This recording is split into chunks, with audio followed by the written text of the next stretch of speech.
Logan is a licensed massage therapist. He is a social media creator. He's a gamer. And more importantly, he is relatable in the extreme. I first started following Logan when I first joined TikTok. And I was immediately impressed by how easy he is to listen to. He's never trying to come from a moral high ground. He's always talking about the insights and successes as well as the challenges. He's always saying like, this feels great. This is kind of a pain in the ass.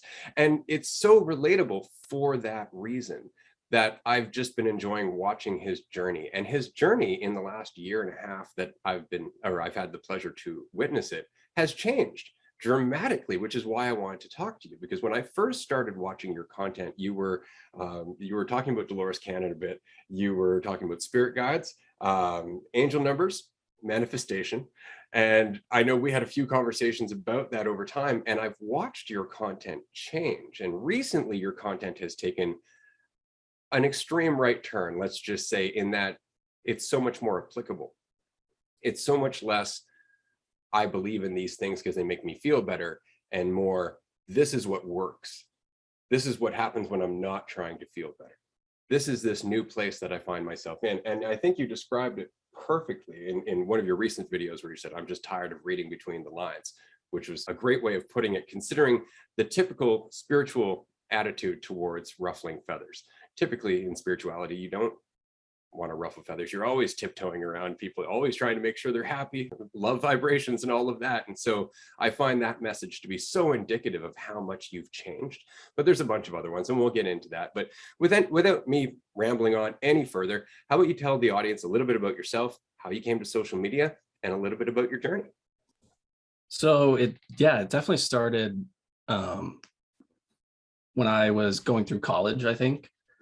And that's when I really started to figure out that I had a big ego and I wanted a sense of control.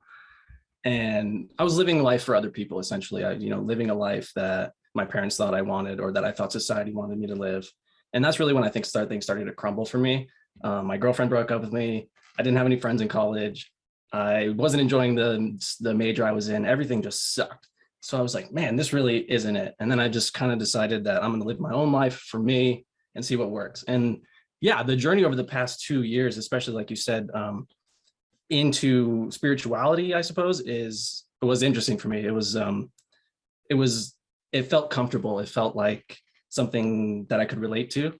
And so that's where I started, was with spirituality, angel numbers, all that, blah, blah, blah. And now, yeah, like you said, we've transitioned very recently to it just is. And that was kind of a video that you had posted about how spirituality isn't necessarily what it is, but that the universe just is what it is. And that's a big realization for me that I had to come to. So yeah, the journey has just been amazing and so interesting, and deconstructing parts of yourself that you thought that the society needed or your parents need, or, blah, blah, blah, through and through. All